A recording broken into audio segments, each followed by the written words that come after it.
Jack, Donald Trump was inaugurated yesterday, and he is threatening to extend tariffs to Canada. Mhm. This is undoubtedly going to impact the critical minerals sector if he proceeds. Can you tell us a little bit more about how you expect this to impact our markets or your thoughts on this generally? I I hope that this doesn't happen.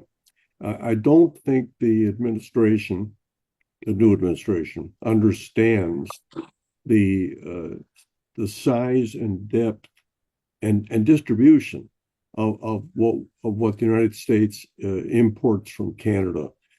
Because I've heard Trump and his people talk about, for example, all the cars that are manufactured in Canada that are obviously mostly for import in the United States, and they're produced by either American companies or foreign companies into the American market. These are manufactured goods, and that's one category. What he seems to be unaware of is the amount of petroleum products we get from Canada, the amount of mineral ores that we get from Canada, and that without Canada, we couldn't replace those in in a way that would make them less, let's say, secure. So it's foolish. It's foolish. Uh, I don't know. I don't know what to tell you. I really think it's a negotiating ploy. I do not think Donald Trump is stupid or unaware of economics. Um, I do believe that he's a protectionist. That this is indicative of a tremendous change in world trade, because the United States is not just one of the nations. It's the richest nation on earth, the largest economy on earth. And right now, the United States trade deficit, I believe, is between 500 billion and $1 trillion a year, which means the U.S. is exporting that capital to the world. And that is very significant amount of money. But what I've heard the Trump people say is that they want to stop this. You know, they Well, and forgive me here, Jack. We've done our research on our end, and we only see an $80 billion deficit, not a $200 billion deficit. Mhm. And just keeping this to Canada, where Mhm. some of us live, we are very interested in how this may impact us, or and are relieved to hear you say that this is just a threat. So you think this is just a threat?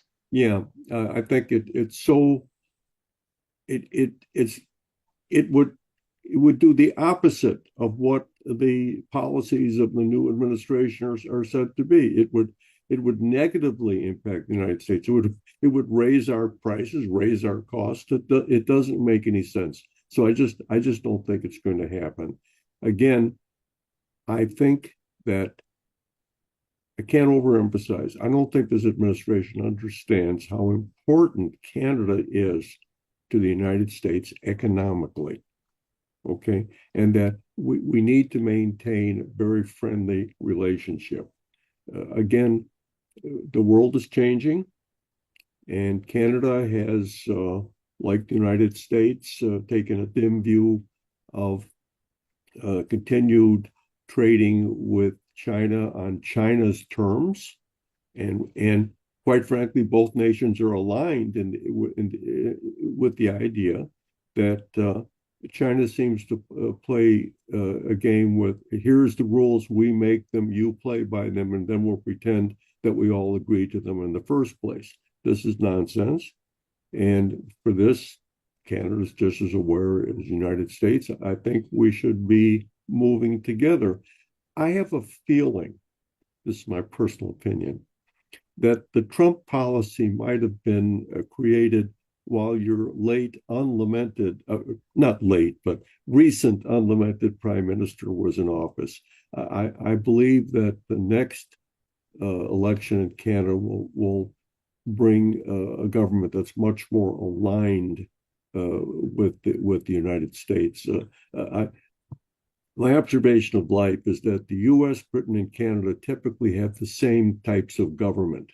It's either liberal or conservative.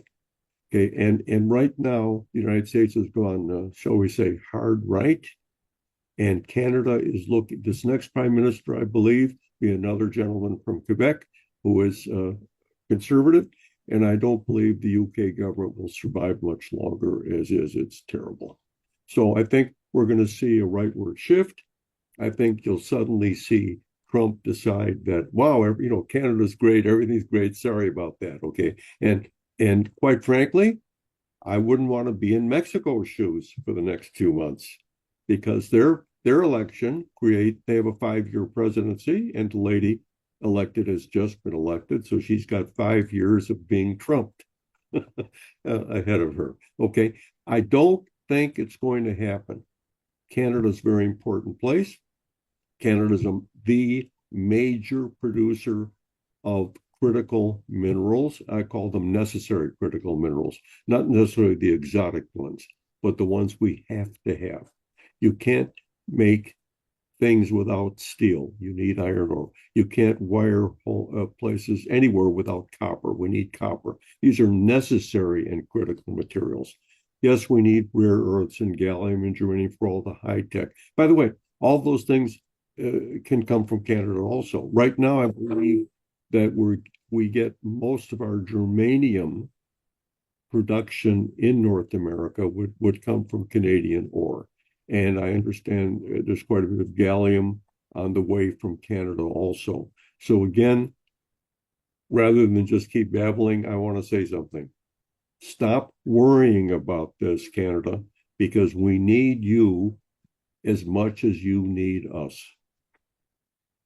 Well, you heard it here at Investor News First. Jack, thank you for your time.